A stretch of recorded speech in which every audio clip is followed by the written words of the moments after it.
నమస్తే ఫ్రెండ్స్, నేను మీ Shravani Harsha. Welcome back to our channel.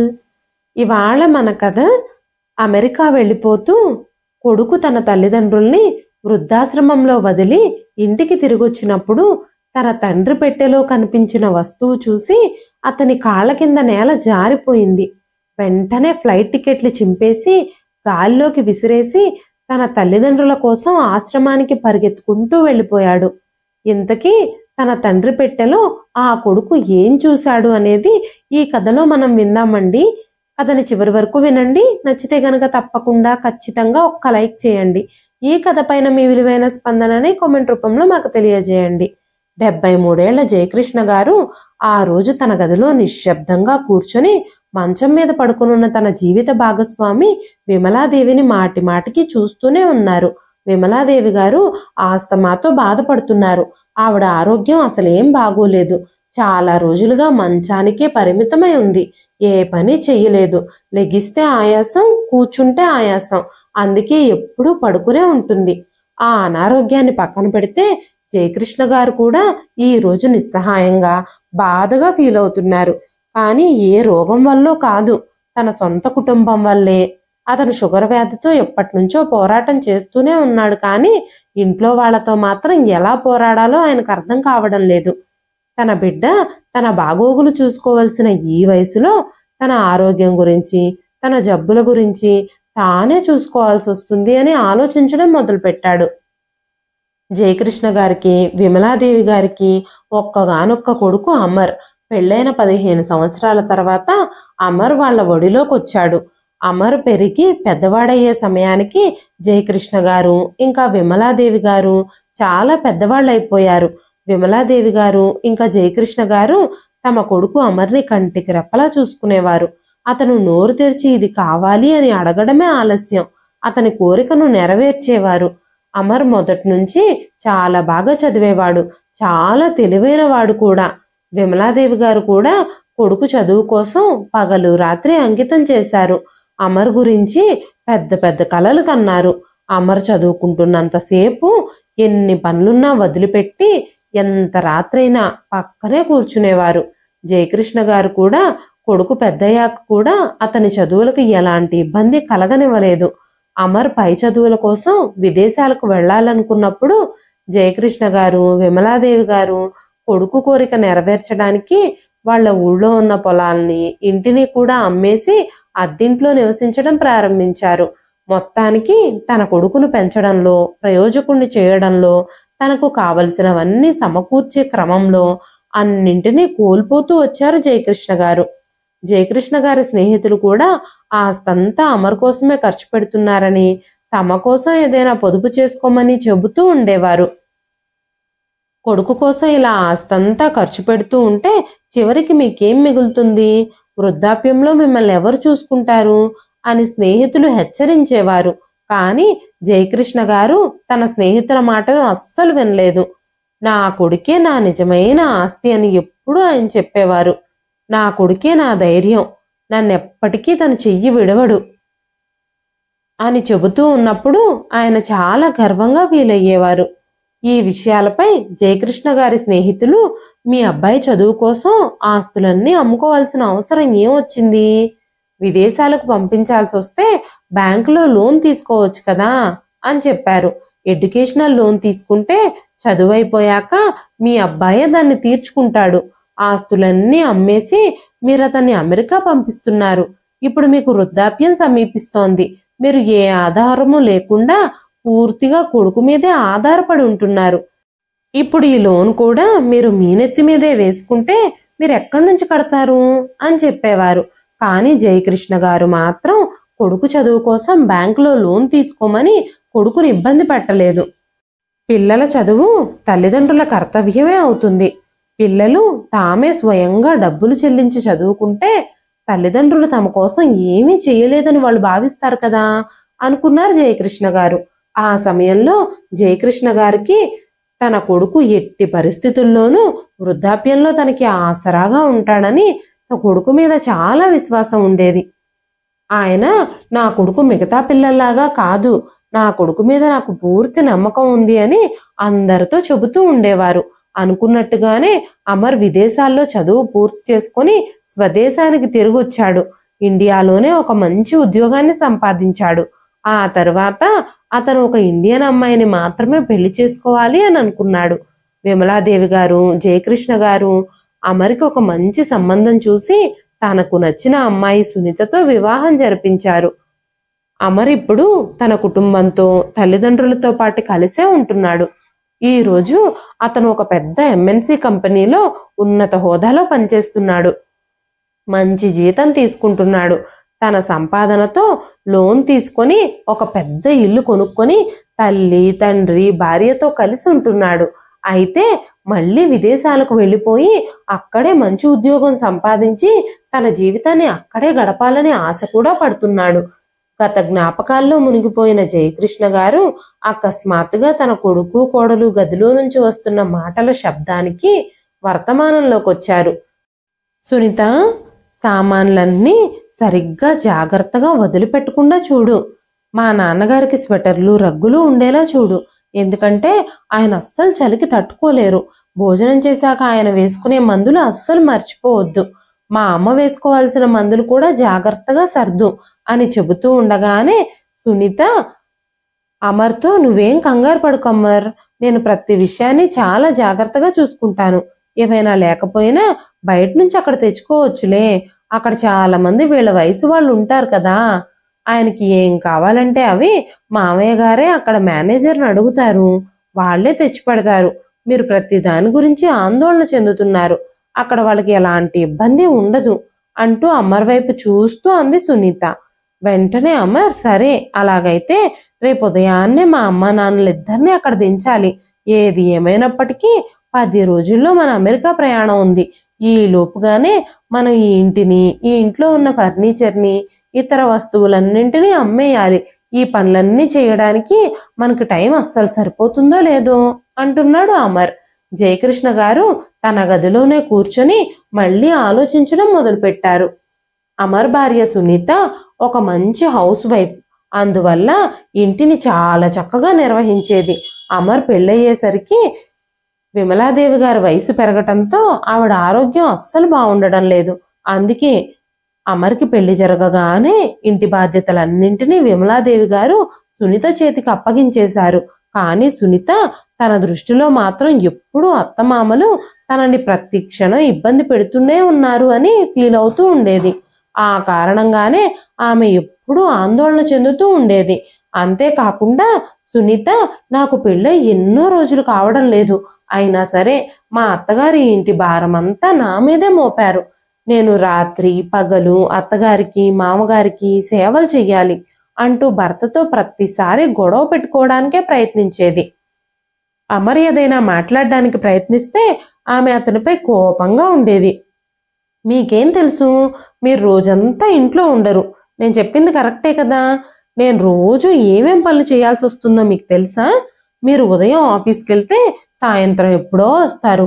ఉదయం లేచిన దగ్గర నుంచి రాత్రి పడుకోబోయే వరకు మీ అమ్మా నాన్నలకి సేవ చేయడంలో నేను ఎంత అలసిపోతున్నానో మీకేం తెలుసు? ఉదయాన్నే మీకు లంచ్ బాక్సు, టిఫిన్ రెడీ చేయాలి. ఉదయం 7 కూడా అవ్వకముందే మీ అమ్మా నాన్నలకు టిఫిన్ రెడీ చేసేసి పెట్టేయాలి. మధ్య మధ్యలో ఎన్నిసార్లు టీలు, కాఫీలో లెక్కే లేదు.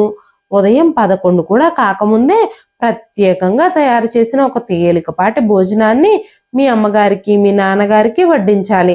మీ నాన్నగారికి ఇన్సులిన్ ఇంజెక్షన్ కూడా చెయ్యాలి. టైం ప్రకారం మందులిస్తూ జాగ్రత్తగా చూసుకోవాలి. నేనిప్పుడు నా జీవితంలో చాలా విసిగిపోయాను. నాకంటూ ఒక జీవితం లేదా? నేను ఇంటికి ఒక కోడలిగా, ఒక భార్యగా రాలేదని నాకు అనిపిస్తోంది. మీ అమ్మ నాన్నలకి సేవ చేసే ఒక పని మనిషిగా వచ్చినట్టు నాకు అనిపిస్తోంది అంటూ ప్రతిరోజు ఇలాగే ఏదో ఒక విషయంపై గొడవ పెంచుకుంటూ ఉండేది సునీత. ఇలా రోజు తన తల్లిదండ్రుల గురించి ఏదో ఒక కంప్లైంట్ చేయడంతో అమర్ కూడా చాలా ఇబ్బంది పడేవాడు. ఒకరోజు సునీత తన తల్లిదండ్రుల తరఫు బంధువుల ఇంట్లో పెళ్లి ఉండటంతో తన భర్తతో కలిసి అక్కడికి వెళ్లాలనుకుంది. సునీత ఎంతో ఉత్సాహంగా ఆ పెళ్లి కోసం ఒక డిజైనర్ డ్రెస్ కొనుక్కొని పెళ్లికి వెళ్లేందుకు అన్ని సన్నాహాలు చేసుకుంది. అయితే పెళ్లి రోజు రెడీ అవ్వడానికి బ్యూటీ పార్లర్కి వెళ్లాలని అనుకుంటూ ఉన్నప్పుడు అమర్, సునీత, ముందుగా అమ్మకి నాన్నకి వంట చేసేసి వాళ్ళకి భోజనం పెట్టి మందులు కూడా ఇచ్చి అప్పుడు నువ్వు ఎక్కడికైనా వెళ్ళు అని చెప్పాడు. అయితే అంత పని చేసి బ్యూటీ పార్లర్కి వెళితే ఎంత లేట్ అయిపోతుందో. ఎప్పుడు మేకప్ చేయించుకొని ఎప్పుడు పెళ్ళికి వెళ్తాం? ఇప్పటికే చాలా ఆలస్యం అయిపోయింది. నాకంత టైం లేదు, కానీ మీరు బయట నుంచి వాళ్ళ కోసం ఫుడ్ ఆర్డర్ చేసేయండి. ఈలోపు నేను రెడీ అయి వచ్చేస్తాను. రాగానే ఇద్దరం బయలుదేరదాం అని చెప్పగానే అమర్, మా అమ్మా నాన్నలు ఈ వయసులో బయట నుంచి ఆర్డర్ చేసిన భోజనం తినలేరు. నువ్వు గబగబా వంట చేయొచ్చు కదా. బయట ఫుడ్ తింటే అమ్మా నాన్నల హెల్త్ పాడైపోతుందని నీకు తెలుసు. పెళ్లికి కాస్త ఆలస్యంగా అయినా వెళదాం, ఏం పర్లేదులే అనగానే అమర్ మాటలకి సునీతకి చాలా కోపం వచ్చింది. ఏం మాట్లాడుతున్నావు అమర్ నువ్వు? ఏం పర్లేదా? ఎందుకు పర్లేదు? ఈ పెళ్లి మా అమ్మా నాన్నల తరఫు చుట్టాల ఇంట్లో కాబట్టి నువ్వు ఇలా మాట్లాడుతున్నావు. మీకు అస్సలు కొంచెం కూడా ఈ పెళ్లి మీద ఇంట్రెస్ట్ లేదు. నా జీవితం అంతా నాశనం చేసేస్తున్నారు. మిమ్మల్ని పెళ్లి చేసుకున్న తర్వాత నా జీవితంలో పెళ్లిళ్ళు, ఫంక్షన్లు అన్నీ మాయమైపోయాయి. అసలు నేను ఈ ఇంటికి కోడలిగా, మీకు భార్యగా కాదు, మీ అమ్మా నాన్నల్ని చూసుకోవడానికి ఒక నర్సుగా ఈ ఇంటికి వచ్చినట్టుంది. మీ అమ్మా నాన్నలకి సేవ చేయడానికే నన్ను పెళ్లి చేసుకున్నారా మీరు అంటూ కోపంగా అడిగింది సునీత. జయకృష్ణ గారు ఇంకా విమలాదేవి గారు తమ కోడలి మాటలు విని చాలా బాధపడ్డారు. వృద్ధాప్యంలో ఒక వ్యక్తి ఎంత నిస్సహాయంగా ఉంటాడో అని ఆలోచిస్తూ ఉన్నారు వాళ్ళిద్దరూ. తన పిల్లలతో కూడా ఏమీ చెప్పలేకపోయాడు. ఆ రోజు అసలు సునీత పెళ్లికే వెళ్ళలేదు. ఆమె కోపంగా కూర్చుంది. ఇల్లంతా నిశ్శబ్దం అలుముకుంది. సునీత కనీసం భోజనం కూడా వండలేదు. అమర్ తనను ఒప్పించడానికి చాలా ప్రయత్నించాడు, కానీ సునీత తను ఏమీ వినడానికి సిద్ధంగా లేదు. సునీత పదే పదే, మీ అమ్మా నాన్నల్ని ఇక నేను చూసుకోలేను, నా వల్ల కాదు, వాళ్ళిద్దరినీ తీసుకెళ్లి వృద్ధాశ్రమంలో ఎందుకు వదిలిపెట్టకూడదు అంటూ సునీత కోపంగా మాట్లాడడంతో అమర్కి కూడా చాలా కోపం వచ్చింది. నువ్వు నా గురించి ఏమనుకుంటున్నావు? ఈ వయసులో నేను తప్ప వాళ్ళకి వేరే ఆధారం ఏమీ లేదు. మా అమ్మా నాన్నలు వృద్ధాప్యంలో ఉన్నారు, అంతేకాకుండా అనారోగ్య సమస్యలతో అల్లాడిపోతున్నారు. ఇలాంటి నిస్సహాయ స్థితిలో ఉన్న వాళ్ళని వృద్ధాశ్రమంలో విడిచిపెట్టమని నువ్వు నన్ను అడుగుతున్నావా? ఏ కొడుకైనా ఇలా చేస్తాడా? అసలు సమాజం, ఇరుగు పొరుగు వాళ్ళు, చుట్టాలు, బంధువులు నా గురించి ఏమనుకుంటారు? చుట్టుపక్కల వాళ్ళు, బంధువులు, ఇరుగు పొరుగు వాళ్ళందరూ ఎలా మాట్లాడుకుంటారో తెలుసా మన గురించి? మన మొహాల మీదే ఎదురుగానే ఉమ్మేస్తారు అని ఆందోళన చెందుతూ అన్నాడు అమర్. వెంటనే సునీత, మీరు మీ అమ్మా నాన్నల గురించి ఇంత బాగా ఆలోచిస్తున్నారే, మీరు పెళ్లి చేసుకుని మీ భార్యగా ఈ ఇంటికి తీసుకొచ్చిన నా గురించి ఎప్పుడైనా ఇలా ఆలోచించారా? ఒక భర్తగా నన్ను సంతోషంగా చూసుకోవడం మీ కర్తవ్యం కాదా? మన పెళ్ళైన తర్వాత నేను ఇప్పటి వరకు ఎప్పుడూ ఎక్కడికి వెళ్ళలేదు. మనం ఇద్దరం కలిసి ఏ బంధువుల ఇంటికి వెళ్ళలేదు. ఏ బంధువుల ఇళ్లలో ఫంక్షన్స్ జరిగినా కూడా వెళ్ళలేదు. అంతెందుకు, ఇన్ని రోజుల్లో ఎప్పుడైనా కనీసం ఒక సినిమా చూడ్డానికైనా తీసుకెళ్లారా నన్ను? నేను ఈ ఇంట్లో కోడలుగా అడుగుపెట్టిన దగ్గర నుంచి మీ అమ్మా నాన్నలకి సేవలు చేస్తూనే ఉన్నాను. ఇక నేను భరించలేను. వీళ్ళిద్దరి నుంచి నాకు స్వేచ్ఛ కావాలి, విముక్తి కావాలి. లేదంటే నేను ఎలాగైనా మా పుట్టింటికి వెళ్ళిపోతాను.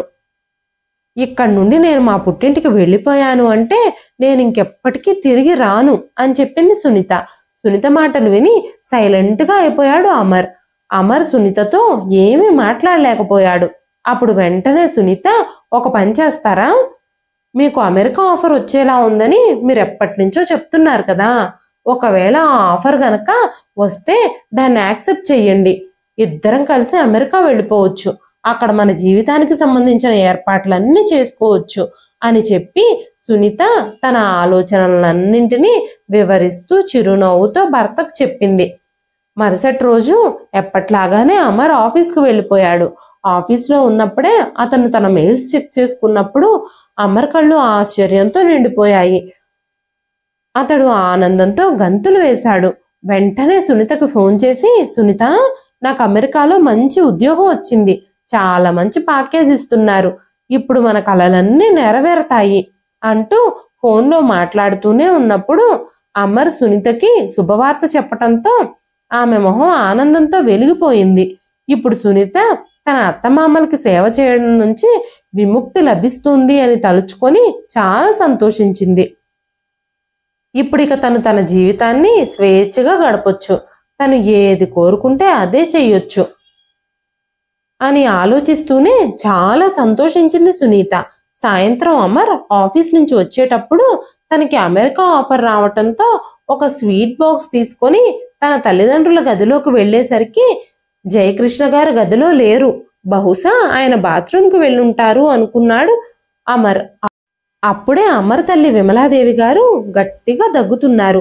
అంతేకాకుండా ఆవిడ నెమ్మదిగా లేచి తన దగ్గరుంచిన బాటిల్లో నుంచి గ్లాస్లోకి నీళ్లు పోసుకొని తాగుతూ ఉండగానే కొన్ని నీళ్లు గొంతులోకి, కొన్ని నీళ్లు బట్టల మీదకి పడిపోయాయి. తన తల్లి వృద్ధాప్యం వల్ల నీళ్లు తాగుతూ ఉన్నప్పుడు చేతులు వణికిపోయాయి అని గమనించగానే అది చూసిన అమర్ వెంటనే సునీతను పిలిచి, సునీత, అమ్మ బాగా దగ్గుతుంది, కాస్త తనకు గోరువెచ్చని నీళ్లు తీసుకురా అని అడిగాడు. వెంటనే విమలాదేవి గారు, కోడలు ఇప్పటికే మా మీద కోపంగా ఉంది, ఇప్పుడు వేడినీళ్లు కూడా అడిగితే తనకి ఎక్కువ కోపం వచ్చేస్తుంది అని మనసులోనే అనుకుంటూ కొడుకుతో ఏమీ మాట్లాడకుండానే మౌనంగా ఉండిపోయింది. అమర్ అక్కడే తల్లి దగ్గరే కూర్చోవడంతో విమలాదేవి గారు ఫ్యాన్ వైపు చూస్తూ, బాబు అమర్, రాత్రంతా మాకు సరిగ్గా నిద్రే పట్టలేదు, ఈ ఫ్యాను చాలా సౌండ్ చేస్తోంది, ఏమైందో తెలియడం లేదు, రేపు ఆఫీస్కి సెలవే కదా, రేపు ఈ ఫ్యాన్ని బాగు చేయించేస్తావా, కాస్త ఆ ఫ్యాన్ బాగు చేపిస్తే రాత్రంతా మేం ప్రశాంతంగా నిద్రపోవచ్చు, అంతేకాకుండా నా మందులు, మీ నాన్న మందులు కూడా అయిపోయాయి, నువ్వు ఆఫీస్ నుంచి వచ్చేటప్పుడు కాస్త తీసుకొస్తావా అని అడగగానే అమర్ తల్లి పరిస్థితి చూసి షాక్ అయిపోయాడు. చాలా కంగారు పడ్డాడు. అమెరికాలో ఉద్యోగం వచ్చింది అంటూ శుభవార్త తీసుకుని వచ్చిన అమర్ తన తల్లికి ఆ విషయం ఎలా చెప్పాలో కూడా అర్థం కావడం లేదు. అతని నోటి నుంచి ఒక్క మాట కూడా రావడం లేదు. ఇంతలోనే సునీత గదిలోకి వచ్చి, అత్తయ్య గారు, నేను మీ మందులన్నీ ఆర్డర్ చేసేసాను, నెల రోజులకి సరిపడా తెప్పించాను, ఈ ఫ్యాన్ రిపేర్ విషయానికి వస్తే ఇప్పుడు ఆ ఫ్యాన్ రిపేర్ చేయించాల్సిన అవసరం ఇక లేదు అంటూ కోడలు చెప్పగానే ఆ మాటలు విని విమలాదేవి గారు ఆశ్చర్యపోయారు. ఆవిడ ఆశ్చర్యమైన కళ్ళతో కోడలి వైపే చూస్తూ ఉన్నారు. వెంటనే సునీత, అయ్యో అత్తయ్య గారు, ఏంటలా చూస్తున్నారు, మీ అబ్బాయి ఇంకా మీకు చెప్పలేదా, ఈయనకి అమెరికాలో చాలా మంచి ఉద్యోగం వచ్చింది అని చెప్పింది సునీత. తన కోడలు మాటలు విని విమలాదేవి గారు నిశ్చేష్టురాలైపోయారు. అప్పుడే బయట నుంచి లోపలికి వస్తున్న జయకృష్ణ గారు గది తలుపుల దగ్గరే కదలకుండా డీలా పడిపోయారు. ఆయన కళ్ళల్లో కూడా బాధతో కన్నీళ్లు తిరుగుతున్నాయి. తన కొడుకు అభివృద్ధిని చూసి ఇద్దరూ సంతోషించారు. కానీ కొడుకు వాళ్ళకి దూరంగా వెళ్ళిపోవాలి అన్న బాధ కూడా వాళ్ళిద్దరిని కలవరపెట్టింది. ఇప్పుడిక విమలాదేవి గారు ఆనందంతో వస్తున్న కన్నీళ్లను తుడుచుకుంటూ కొడుకుని దీవించడం మొదలుపెట్టింది. కానీ మరుక్షణంలోనే జయకృష్ణ గారు అన్నారు, బాబు అమర్, నువ్వు సునీత అమెరికా వెళ్ళిపోతున్నారు, కరెక్టే కదా, మేమిద్దరం ఈ ఇంట్లోనే ఉండబోతున్నాం, అవును కదా, అయితే కోడలు ఎందుకు ఇలా చెప్తుంది, ఫ్యాన్ రిపేర్ చేయించాల్సిన అవసరం లేదు అంటుందేమిటి అన్నారు జయకృష్ణ గారు.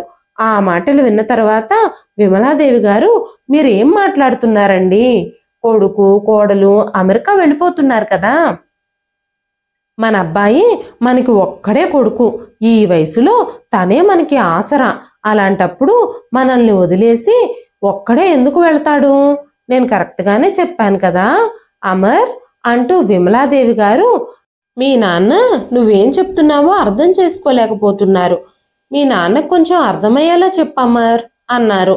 ఆ మాటలు వినగానే అమర్ మొహం పాలిపోయింది.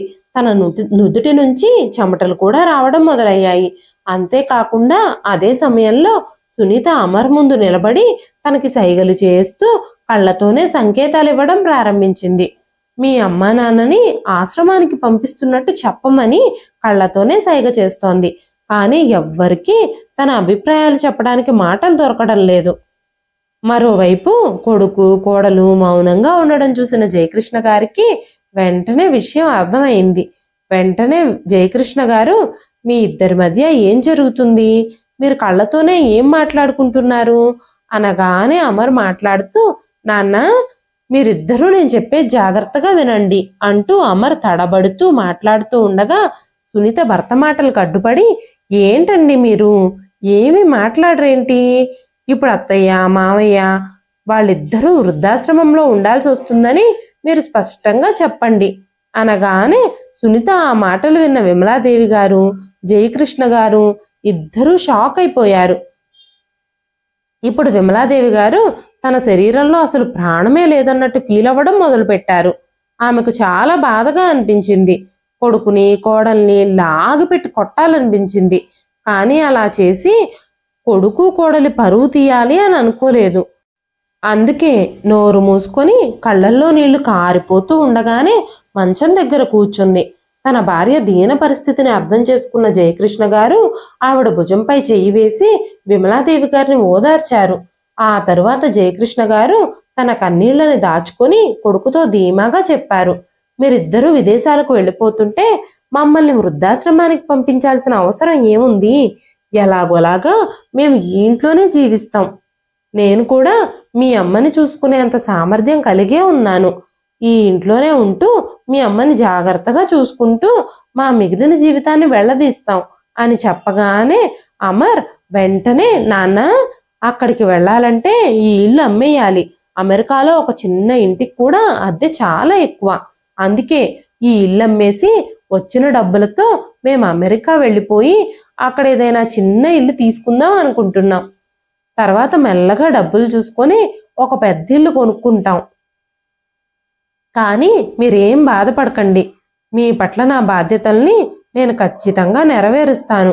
మీకోసం చాలా మంచి మంచి ఏర్పాట్లు చేశాను. మీకు అక్కడ ఏ లోటు ఉండదు అని చెప్పి కొడుకు కోడలు గదిలోకి వెళ్ళిపోయారు. కొడుకు కోడలి మాటలు విమలాదేవి గారిని జయకృష్ణ గారిని కదిలించాయి. తల్లిదండ్రుల్ని వృద్ధాశ్రమంలో చేరుస్తూ మా అబ్బాయి తన బాధ్యతల్ని ఎంత చక్కగా నిర్వర్తిస్తున్నాడో అని జయకృష్ణ గారు అనుకున్నారు. మేం బ్రతికుండగానే మా ఇల్లు స్థలము పొలాలు అన్నీ మా నుంచి దూరం అయిపోయాయి. ఆ రోజు మన కోసం ఒక్క రూపాయి కూడా పొదుపు చేసుకోకుండా కొడుకు కోసం ప్రతి రూపాయిని ఖర్చు పెట్టిన వారికి కొడుకు ఇలా చేస్తున్నాడు అంటే నేను నమ్మలేకపోతున్నాను అని భార్యతో అన్నారు జయకృష్ణ గారు. ఒకప్పుడు సంపాదించే ప్రతి రూపాయిని మన దగ్గర ఉన్న ప్రతి పైసాని కొడుకు కోసమే ఖర్చు పెట్టాం. ఈ రోజు అదే కొడుకు మనిద్దరిని ఆశ్రమం పాల్చేస్తున్నాడు అనగానే విమలాదేవి గారు ఏడుస్తూ మాట్లాడుతూ, ఇలాంటి కొడుకు మనకి లేకుండా ఉండుంటే బాగుండేది.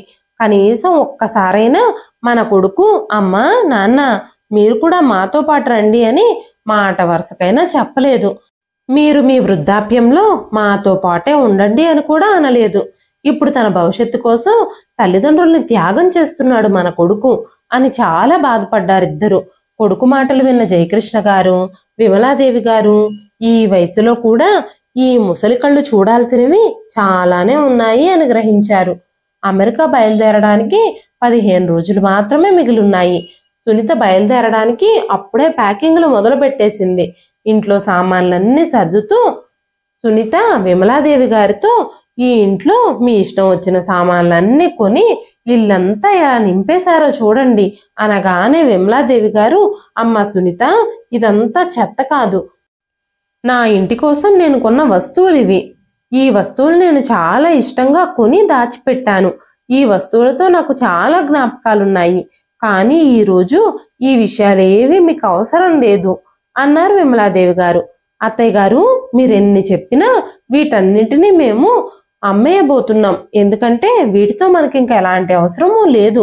ఇవి ఇంకా మాకెందుకు పనికిరావు అని చెబుతూనే సునీత ఆ పాత వస్తువులన్నింటినీ ఒక మూల పడేయడం ప్రారంభించింది. అమర్ కూడా ఇంటిని అమ్మడానికి చాలా ప్రయత్నాలు చేస్తున్నాడు. 2 రోజుల్లోనే ఇల్లు కొనడానికి ఒక మంచి పార్టీ దొరికింది.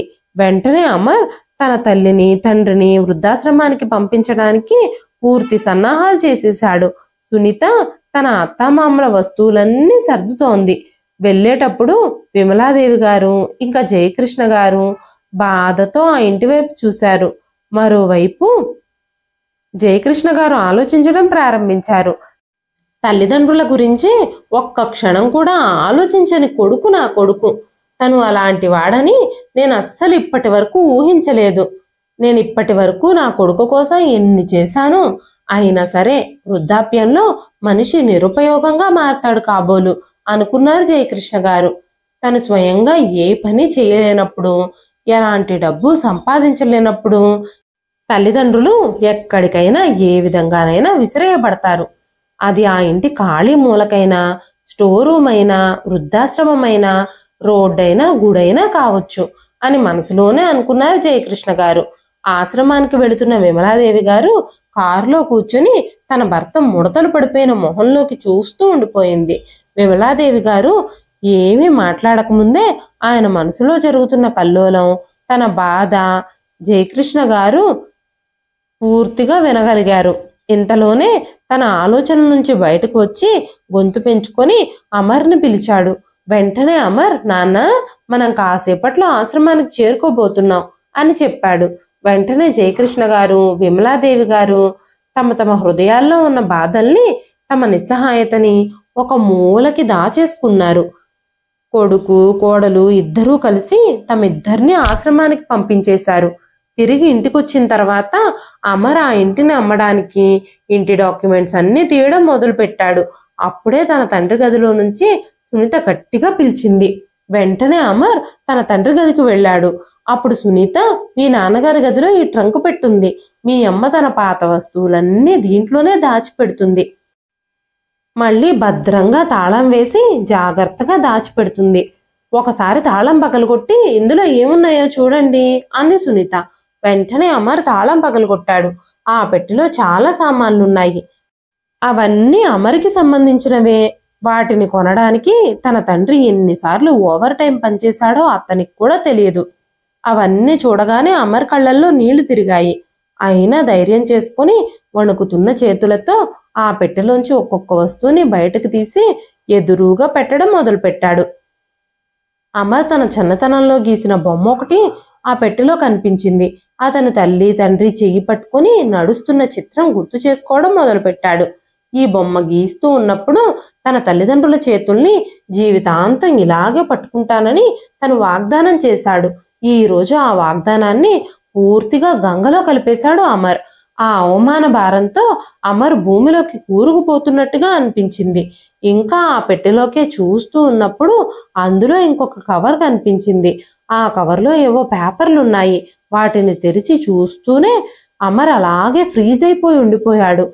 ఆ కవర్ ఓపెన్ చేసి అందులో ఉన్న పేపర్లు చదవగానే అమర్ కాళ్ళ కింద నేల జారిపోయినట్టు అనిపించింది. తన మదిలో చిన్ననాటి దృశ్యాలన్నీ కనిపించడం ప్రారంభించాయి. మెడ నరాలన్నీ పగిలిపోతాయేమో అన్నంత బాధగా అనిపించింది. వెంటనే సునీత, అయ్యో, ఏం జరిగింది? మీరెందుకు ఇలా అయిపోయారు? మీరెందుకు మాట్లాడడం లేదు అంటూ అడుగుతుంది. సునీత భర్త మొహంలో వింత భావాలు చూసి తను కూడా ఆశ్చర్యపోయింది. అమర్కి ఏమీ వినబడ్డం లేదు. తను ఏమీ మాట్లాడడం లేదు. వెంటనే సునీత ఆ కాగితాలన్నీ అమర్ చేతిలోకి తీసుకుంది.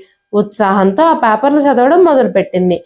కానీ ఆ పేపర్లో ఉన్న విషయం చదువుతూ ఉన్నప్పుడు తన చేతులు కాళ్ళు వనకడం మొద్దుబారడం మొదలుపెట్టాయి. తన మెదడంతా మొద్దుబారిపోయింది. జయకృష్ణ గారు ఇంకా విమలాదేవి గారు 25 సంవత్సరాల క్రితం అమర్ని అనాథాశ్రమం నుంచి దత్తత తీసుకున్నారని ఆ పేపర్లో రాసుంది. ఆ పేపర్లు చదివిన సునీత ఆశ్చర్యానికి అవధులు లేకుండా పోయాయి. అప్పుడు అమర్ పెద్ద పెద్దగా, నేనే నేరం చేశాను, నా పాపాలకి ప్రాయశ్చిత్తమే లేదు అంటూ గట్టిగా అరిచాడు. నా సంతోషాలు కోరికలు అన్నీ తీర్చడానికి నా తల్లిదండ్రులు తమ జీవితంలోని సంతోషాలన్నింటినీ పక్కకు నెట్టేశారు. కానీ నేను నా జీవితంలో ఈ దశలో వాళ్ళని ఆశ్రమంలో విడిచిపెట్టేశాను. నన్ను కంటికి రెప్పలా చూసుకున్న తల్లిదండ్రుల్ని నేను కంటికి రెప్పలా చూసుకోలేకపోతున్నాను అంటూ అమర్ ఏడుస్తూ తన ఫ్లైట్ టికెట్లు తీసి ముక్కలు ముక్కలుగా చించేశాడు. ఆ తరువాత తన ప్రాపర్టీ డీలర్కి ఫోన్ చేసి ఇల్లు అమ్మడం లేదని, తన అగ్రిమెంట్ రద్దు చేసుకోవాలని కోరాడు. ఇక ఇంటిని అమ్మకూడదని డిసైడ్ అయ్యాడు అమర్. సునీత వెంటనే లేచి నిలబడింది. ఆమె చాలా ఆశ్చర్యంగా అమర్ చెప్పేది వింటోంది. అప్పుడు అమర్ సునీత దగ్గరకు వచ్చి, మా అమ్మా నాన్నలతో కలిసి ఉండడం నీకు ఇష్టం లేకపోతే నువ్వు ఎక్కడికైనా వెళ్ళిపోవచ్చు. నేను మా అమ్మా నాన్నలని తిరిగి ఇంటికి తీసుకురాబోతున్నాను. నేను అమెరికా కూడా వెళ్ళాలి అని అనుకోవడం లేదు. ఇక్కడే ఈ ఉద్యోగంలోనే కంటిన్యూ అవుతాను అంటూ అమర్ కార్ స్టార్ట్ చేసి ఆశ్రమం వైపుకు వెళ్ళాడు. సునీత కూడా కన్నీళ్లతో అమర్ వైపే చూస్తూ ఉండిపోయింది. ఇదండి ఈ రోజు కథ. ఈ కథ మీకు ఎలా అనిపించింది? కథ నచ్చితే ఒక్క లైక్ చేయండి.